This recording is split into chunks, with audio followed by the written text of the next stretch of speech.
I hope you enjoyed that little introduction. Thought I would get the old piano out for a little bit of a tinkering of the ivories. And those amongst you that are big Savatage fans of what we're doing the album ranking today will realise that that was the introduction to the song Gaza Ballet.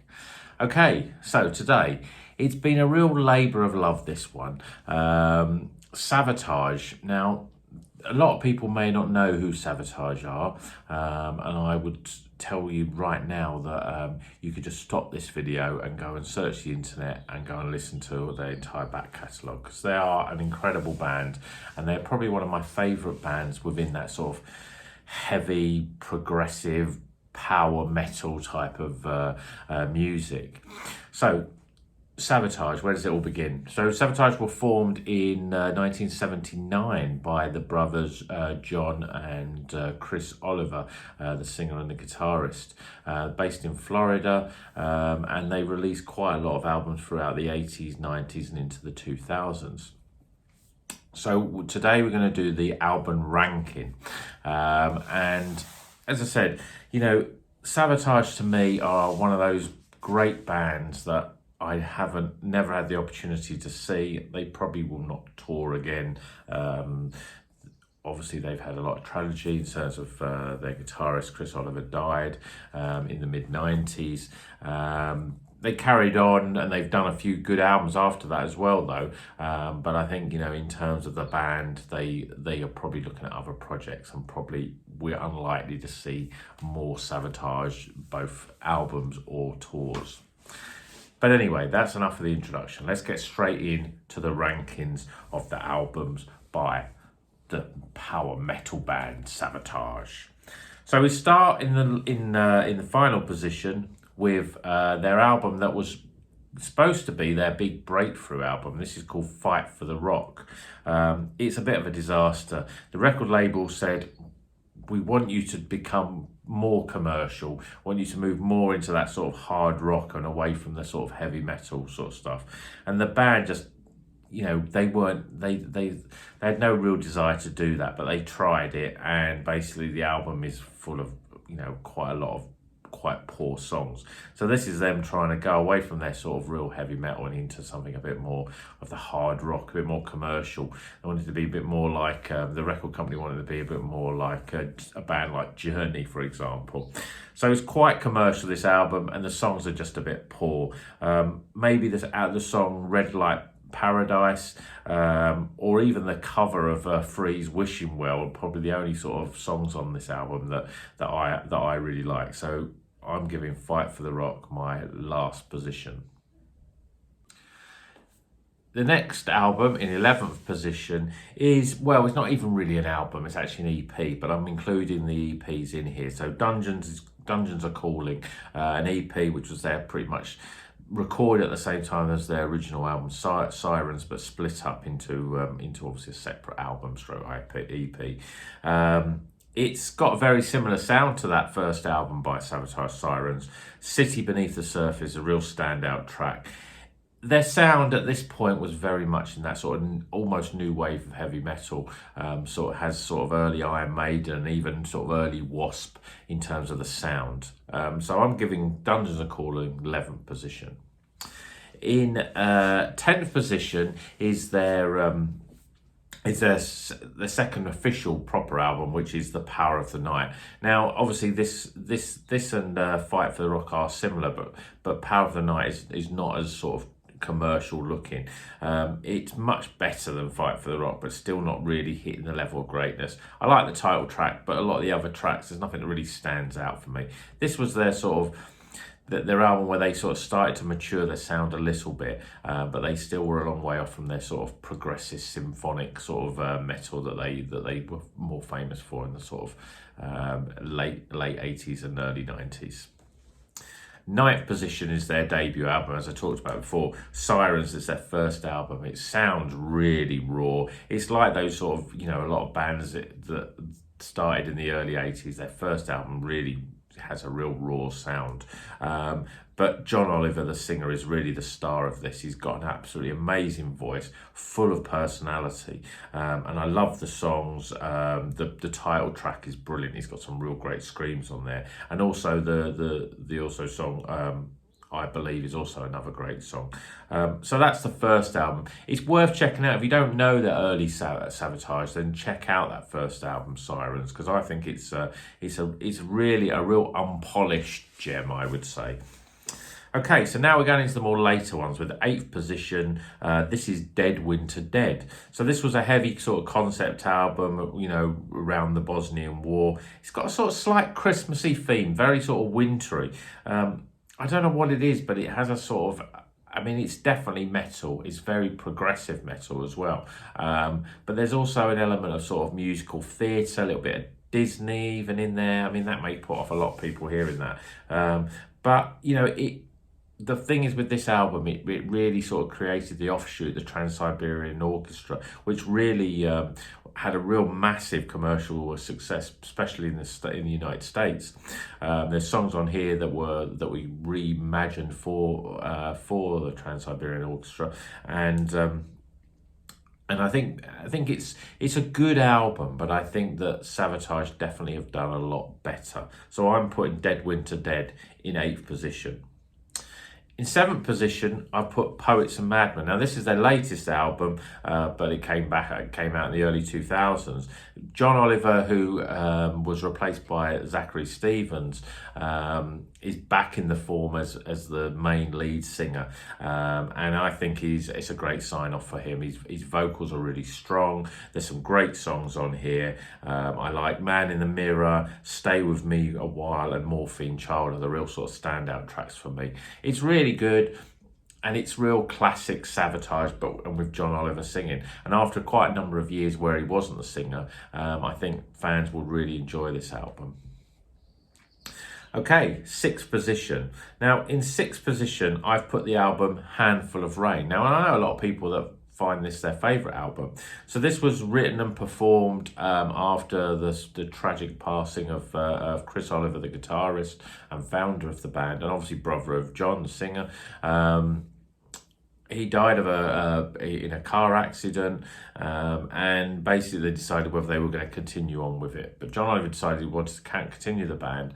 Obviously, Zachary Stevens at this point was the singer, but they needed to bring in a lead guitarist, so they brought in Testament's Alex Skolnick, who is an amazing guitarist, and I think he's guitaring on it really elevated this album even further, because he's got a real sort of bluesy tone. Let's just quickly have a look at some of the sort of notes. Yeah, I mean, he's obviously John Oliver.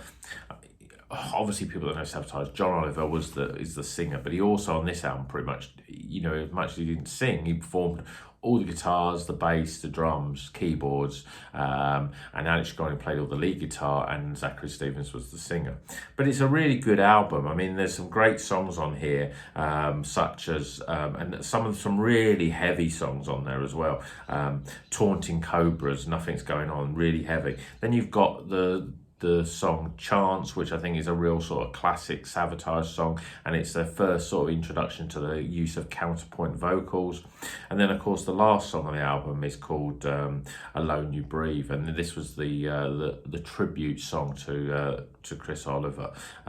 So it's quite moving, that ballad, and it's a really great album. I mean, okay, it's only hit 6, but that shows how great albums, how many more better albums they've got to it. But it's definitely worth a listen. I think a lot of people really enjoy it if they haven't heard it. So in 6th position, Handful of Rain. In 5th position, and to be honest, I re-listened to this album again and you know, recently. I think at the time I thought it was a good album, but I didn't really think that much of it in terms of it being a great classic. But I've listened to it recently more and more, especially for doing this ranking. And this album in 5th position is Wake of Magellan. Now, this is another concept album. It's similar in terms of its sort of structure to Dead Winter Dead. We've got more harder hitting songs. And at this point, you've got Al Petrelli playing most of the lead guitars, and he's playing on this is absolutely amazing. His solos are brilliant. I mean, turns to me, the guitar solos on that are absolutely top notch. I think that the title track itself is probably the best thing they've written post the passing of Chris Oliver. And again, there's a lot more sort of, counterpoint vocals as well, similar to the song Chance on The Handful of Rain. But I think generally this album's a lot more harder hitting, and the songs are better. John Oliver sings on a couple of them as well. It's a really good album, and I think a lot of Savatage fans may pass it by. So I urge you to give this album a listen, because I think it's a really great concept album. Okay, so now we're getting into the good stuff.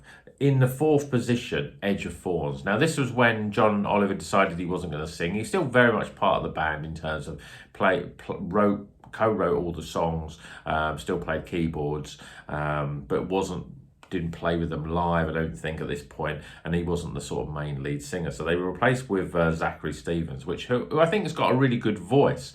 But after John Oliver, he doesn't quite have that personality. It's a strong voice, but it's almost like John Oliver. There's no one else I don't think I can think of a singer that sounds like John Oliver. He's got a very unique voice. He's got abundance of personality, whether he's sort of screaming and shrieking in his sort of high and hard-hitting songs, to the sort of real softness in the ballads when he sings. Zachary Stevens, though, it's all a little bit sort of samey, really. That his vocals doesn't change that much, but I think his performance on Edge of Thorns is pretty good. Obviously, you've got Chris Oliver's last album, and his playing is absolutely top notch.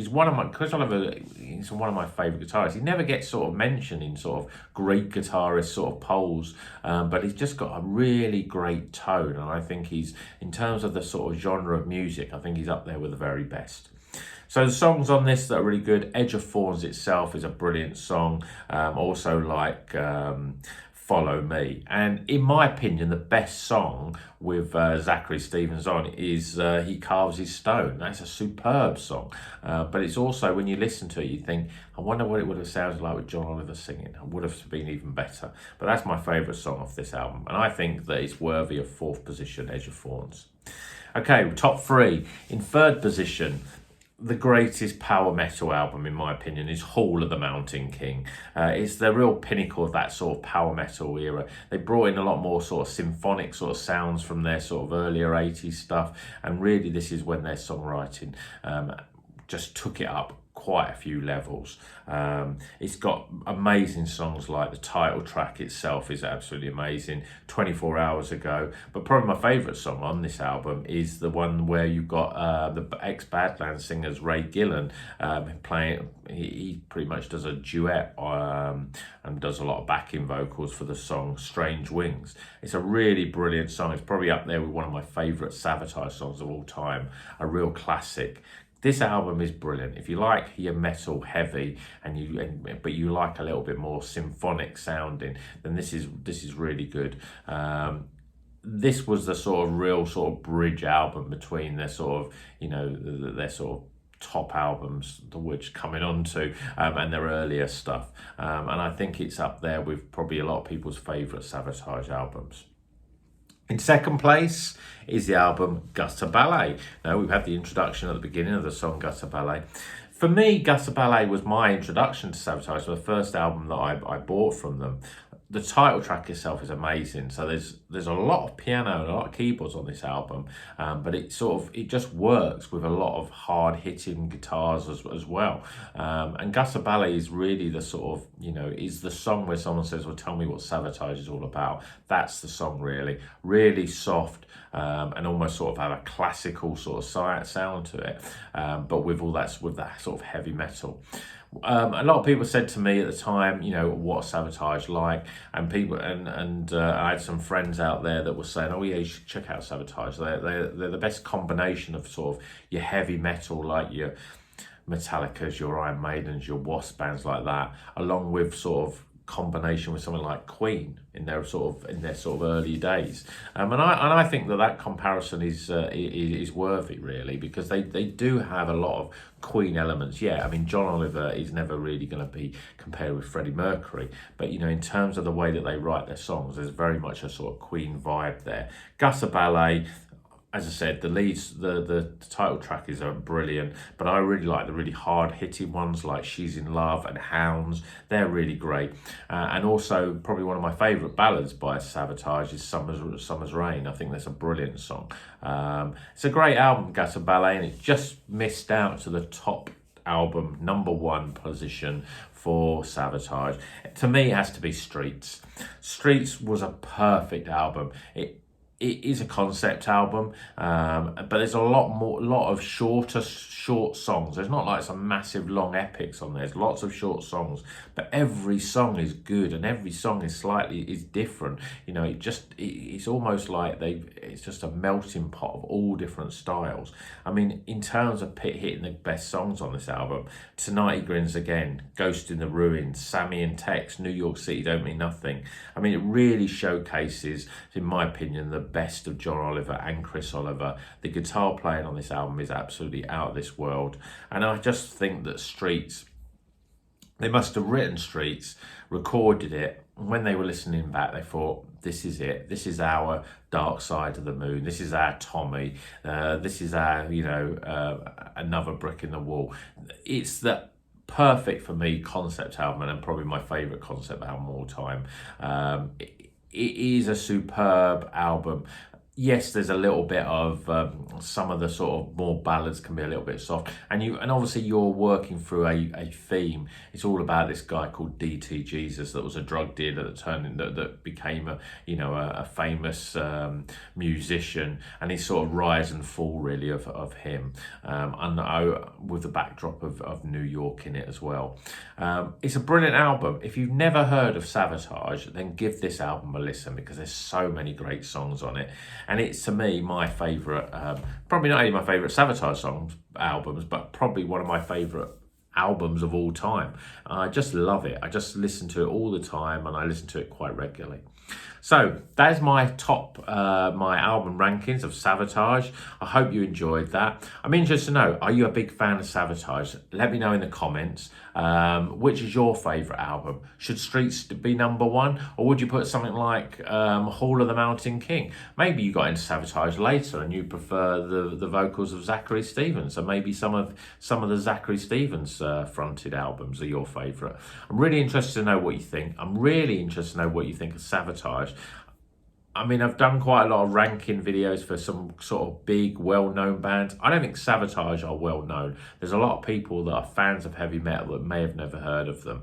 But I hope that this video is going to get you back into listening to Savatage. If you've never heard them before, you're going to find them for the first time. And if maybe you've only heard 1 or 2 of their albums, and it was back in the day, and now you think, well, I didn't realise I had so many albums, I might go back and listen to them.